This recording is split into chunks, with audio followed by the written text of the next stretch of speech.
الشيخ ديما نورمالمون دونك جوست هكا انا نطلع ثور الراباس تاعي تكوبي عليا داكور صحيح البوسيبيليتي علاش كان جوست هكا صح زي ما تفكر هذه زاد شكون ديريكتمون Bonjour. Alors aujourd'hui, dans le cadre de la continuité des cours par visioconférence, on va aborder ensemble un thème qui est un peu le parent pauvre de la cardiologie, notamment péricardite. Bien en sachant que la pathologie péricardique, c'est une pathologie qui est ancienne et qui participe presque dans toutes les pathologies cardiaques. Alors on va commencer par une petite introduction avec le terme péricardite qui désigne grosso modo comme ça l'ensemble des affections du péricarde.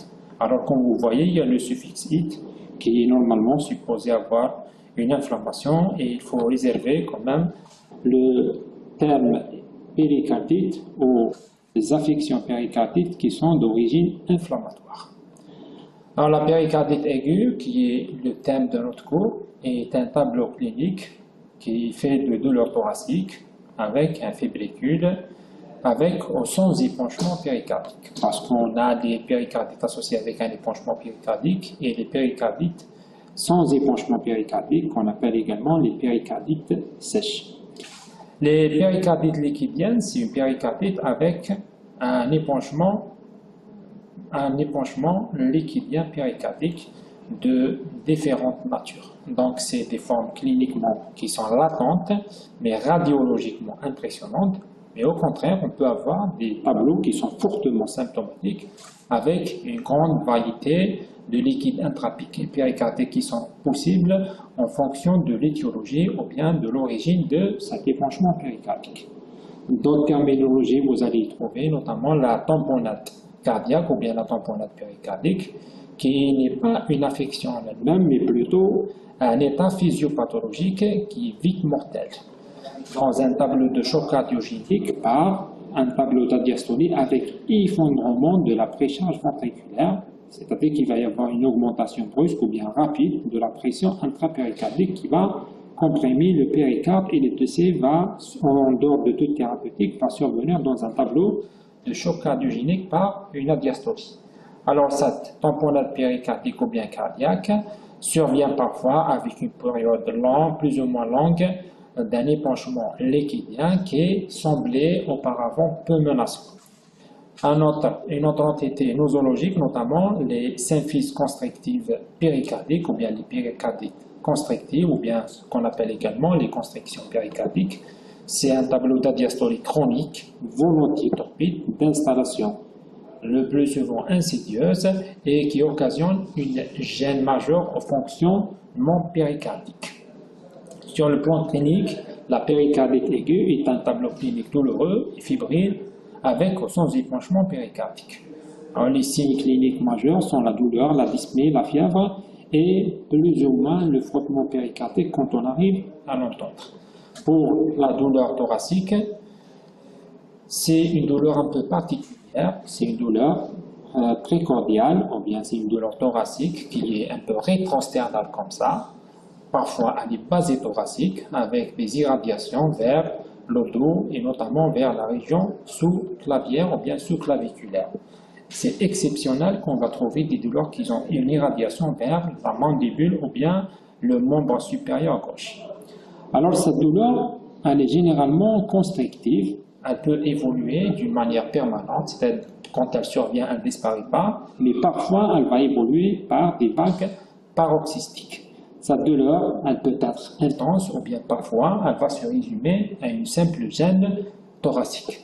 Le fait important avec cette douleur, c'est une douleur qui est soulagée par la position assise en antiflexion et c'est une douleur qui est exagérée par tous les mouvements ou bien les manœuvres qui vont augmenter la pression intrathoracique, notamment les efforts de tout ou bien l'inspiration profonde ou bien les efforts d'éternuement. Pour la dyspnée, c'est plutôt une polypnée parce que le patient va respirer d'une manière superficielle à cause de l'exacerbation de la douleur en accompagnement des mouvements respiratoires qui sont profonds. La fièvre, souvent, elle existe sous forme d'un fébricule qui est permanent. Et parfois, on arrive à trouver à l'examen clinique un frottement péricardique qui réalise comme ça un mouvement de va-et-vient encadré par les deux bruits cardiaques et qui donne une sensation stétacoustique d'un cuir neuf ou bien du froissement de la soie. Sur le plan électrique, les troubles significatifs ou bien spécifiques concernent surtout les troubles de la repolarisation qui vont suivre un cycle électrocardiographique évolutif qui est un peu particulier, passant par différents stades qu'on appelle les stades de Holtz. Alors le stade 1, ça va être une lésion, un courant de lésion sous-épicardique, notamment avec un sous-décalage du segment ST qui est concave vers le haut. Il n'est pas systématisé, c'est-à-dire qu'il est généralisé et sans image en miroir. Alors la plupart du temps, ce stade il est bref et peut ne pas être enregistré sur les tracés qui sont réalisés d'une manière précoce.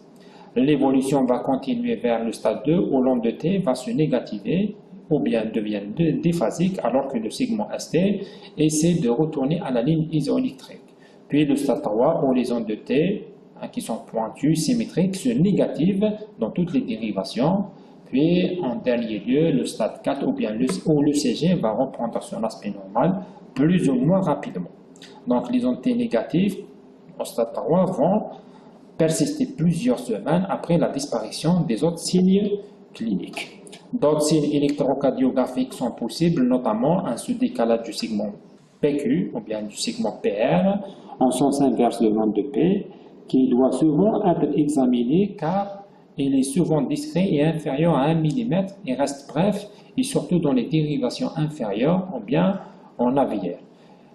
En aviaire, au contraire, on va avoir un PQ qui est surélevé ou bien sous-décalé. Parfois, on peut avoir des variations du voltage du QRS qui ne sont pas appréciées que si on compare avec des ECG antérieurs. Quelques particularités sont à souligner sur les modifications électrocardiographiques, notamment la grande labilité des tracés qui se modifient d'un instant à l'autre, le caractère diffus concordant des altérations sans image en miroir et bien sûr l'absence d'apparition d'une onde de Q significative. La radiographie du thorax, elle peut montrer des signes qui sont réduits et ces signes vont dépendre soit de la présence d'un épanchement péricardique ou pas, mais également du degré de la participation pleuro-pulmonaire. Souvent, c'est une radiographie du thorax qui est normale dans les péricardites aigus, surtout si elles sont sèches, fibrineuses, en absence d'un épanchement péricardique. On peut voir sur le plan dans les champs pulmonaires des bandes d'atélectasie pseudo-cessurales pulmonaires et qui sont secondaires plutôt soit à la participation des poumons dans la pathologie qui est à l'origine de la péricardite ou bien à cause de la stagnation des fluides dans les branches à cause de l'alitement que subit le patient. Parfois, la radiographie après guérison peut montrer qu'il existait quand même une discrète augmentation de l'ombre cardiaque. Parfois également, on peut avoir un épanchement pleural avec une corde de damoiseau qui va témoigner d'une pleurésie inflammatoire qui va accompagner cette péricardite. Le diagnostic de certitude peut être apporté par l'échocardiographie cardiaque qui peut être normale quand il y a une péricardite sèche sans épanchement, mais souvent quand il y a un épanchement, elle peut montrer cet épanchement sous forme d'un simple décollement des deux feuillets péricardiques, ou bien elle peut montrer un épanchement qui va apparaître sous forme d'un espace clair, vide, entre les deux feuillets péricardiques. Et une fois qu'on fait ce diagnostic, on va apprécier sa topographie. Est-ce qu'il est postérieur, est-ce qu'il est circonférentiel, son abondance et le degré de tolérance hémodynamique sur d'autres paramètres, notamment les paramètres de compression du ventricule droit, de compression du ventricule gauche, de l'oreillette droite, mais également le degré de dilatation de la veine cave inférieure et son collapsus suivant les mouvements respiratoires. Sur le plan biologique, le bilan initial doit être limité en absence d'orientation clinique, de signes de gravité ou bien de récidive de cette péricardite. On va essayer d'objectiver le phénomènes inflammatoires par la mesure des paramètres de l'inflammation, notamment la sériatique protéine, la vitesse de sédimentation des IMAC et la formule d'émulation sanguine.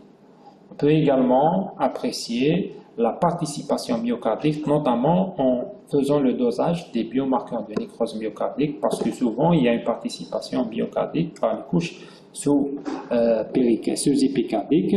On va faire un bilan rénal, un ionogramme sanguin, un bilan hépatique et éventuellement une IDR à la tuberculée quand on est dans une zone d'endémie ou bien quand il y a des signes orientateurs. Le diagnostic du péricardite aigu doit être évoqué devant l'association de thoracique typique ou bien évocatrice, l'existence d'éventuels frottements péricardiques, des modifications électrocardiographiques typiques et un épanchement péricardique. Alors, si on a deux critères, des 4 critères suscités, on peut retenir le diagnostic d'une péricardique. De ce fait, à partir du moment où on va suspecter une péricardique, l'ECG et l'échocardiographie doivent être réalisés d'une manière systématique. Les étiologies, en chef-lieu ou bien à la tête de ces étiologies, généralement ce sont des péricardites aiguës virales, puis vient la péricardite tuberculeuse, les péricardites néoplasiques, les péricardites urémiques et les péricardites associées à un infarctus du myocarde. Alors, pour les péricardites aigus bénignes, généralement, la première étiologie, c'est les étiologies virales, notamment les coxsacées, mais également les virus de la grippe, le cytomégalovirus, mais on voit également des péricardites associés au virus du VIH et les virus de l'herpès ou bien les virus de la grippe. Les péricardites tuberculeuses, généralement, elles vont évoluer selon un mode chronique et quand on les découvre associés à un épanchement péricardite de grande abondance associé à des signes d'imprégnation tuberculeuse, notamment la triade amaigrissement, anorexie et asthénie. Les péricardites néoplasiques, la plupart du temps, quand on les découvre, c'est des péricardites qui sont secondaires à des métastases. Donc, c'est des péricardites associés à des épanchements qui sont importants. Les péricardites urémiques, chez l'insuffisant rénal, on a 2 types. La première, c'est les insuffisants rénaux qui ne sont pas encore dialysés avec des insuffisances rénales sévères, à différencier des péricardites des insuffisants rénales dialysés. Dans cette situation, il faut évoquer le fait que les dialyses ne sont pas assez importantes ou bien elles ne sont pas bien faites. Dans les péricardites associés aux infarctus du myocarde, on a 2 situations. On a les péricardites précoces. Généralement, ça se résume à des petits décollements péricardiques, mais il faut faire attention à un diagnostic différentiel qui sont les ruptures des parois libres du ventricule qui vont donner des hémopéricardes et les péricardites tardives ou bien les péricardites qui vont commencer à partir de la 2e semaine jusqu'à la 16e semaine qu'on appelle le syndrome de Dressler qui sont des péricardites immunologiques qui peuvent s'associer à un syndrome systémique notamment associé à de la fièvre mais également à des arthralgies. Dans ces situations, ça justifie un traitement par de l'aspirine de forte dose ou bien des anti-inflammatoires non stéroïdiens quand elles sont importantes. Il faut faire attention aux traitements anticoagulants qu'il faut réduire s'il lié, mais également, ces derniers temps, on a tendance de plus en plus à mettre de la colchicine. Les autres étiologies, ce sont les péricardites qui vont s'associer aux maladies de système ou bien aux maladies auto-immunes, notamment les polyarthrites rhumatoïdes, le lupus érythémateux disséminé. Vous avez les péricardites purulentes qui sont heureusement rares, secondaires à des atteintes bactériennes. Les péricardites qui sont secondaires à la péricardiotomie ou bien à des traumatismes thoraciques. Vous avez la dissection de l'aorte qui peut s'accompagner quand le feu canal va se diriger par voie rétrograde et se déverser dans le péricarde. Ça va donner des tableaux dramatiques. Vous avez également les péricardites post-radiothérapie, les péricardites qui vont entrer dans le cadre du rhumatisme articulaire aigu, les hypothyroïdés et certains médicaments. Alors l'évolution complications, généralement vous avez des complications, des évolutions qui sont précoces et vous avez les tardives. Alors les précoces, la complication la plus grave, c'est la tamponnade péricardique. Vous avez par la suite, d'une manière chronique, le risque d'évoluer vers les récidives, c'est des péricardites récidivantes qui vont se voir au cours des premières années après la première manifestation. Vous avez les péricardites chroniques qui vont s'associer à un épanchement. Alors quand on connaît son étiologie, il faut s'acharner à traiter cette étiologie. Le problème, quand on n'a pas d'étiologie, ces péricardites. Les péricardites chroniques également peuvent se compliquer d'une constriction où le péricarde va constituer une coque fibreuse et va donner des tableaux d'adiastolie qui sont comme ça chroniques, qui vont donner des tableaux d'insuffisance cardiaque, surtout dans Watt. Alors l'entité évolutive qu'il faut développer, c'est la tamponnade péricardique qui est plutôt un trouble physiologique qu'une affection autonome. Elle se résume à une augmentation brusque ou bien rapide de la pression intrapéricardique qui est secondaire à l'existence du liquide dans le feuillet péricardique, ce qui va conduire à la compression aiguë des cavités cardiaques. Alors cette compression des cavités cardiaques va empêcher le remplissage ventriculaire qui va être effondré, donnant le tableau d'adiastolie, et par la suite le débit cardiaque va s'effondrer. Et la complication ultime, c'est la diastolie où le patient va décéder dans un état de choc cardiogénique par baisse ou bien effondrement du débit cardiaque. Alors le diagnostic, il est généralement évoqué dans un contexte d'épanchement péricardique qui est identifié ou bien qui est en cours d'exploration. Le patient va avoir une expression particulière, notamment que c'est un malade qui est angoissé, il est anxieux, il est très dyspnéique, avec une orthopnée, ce qui est en contraste avec l'examen physique ou le champ pulmonaire. On n'entend aucun râle ou bien on ne retrouve rien dans l'examen pleuro-pulmonaire. Le patient il est violacé, il est couvert de sueur et se plaignant de vives douleurs thoraciques. La tension artérielle elle est basse, le pouls il est violent et rapide, d'apparence irrégulière, ce qu'on appelle le pouls de Kussmaul. Vous allez avoir des signes d'hyperpression droite, notamment la turgescence des jugulaires qui vont être battantes à l'inspiration, ce qu'on appelle également le signe de Kussmaul. La radiographie du thorax, si elle est réalisée, va trouver le tableau caractéristique d'une péricardite, notamment une silhouette cardiaque qui est augmentée d'ombre, donnant un aspect de cœur en carafe. Le CG, s'il est fait, pourra montrer des signes de péricardite aiguë avec surtout une alternance électrique. L'échocardiographique apportera la confirmation diagnostique et va nous donner une orientation vers la tamponnade et pourrait aussi juger de sa gravité. Cette entité évolutive ou bien la complication est une urgence et en cause d'arrêt cardio-récirculatoire par adiastolie en absence du traitement. C'est-à-dire le traitement à la phase aiguë, c'est une fonction péricardique qui va décompresser un peu ce péricarde et décompresser les cavités cardiaques qui vont se remplir par la suite normalement.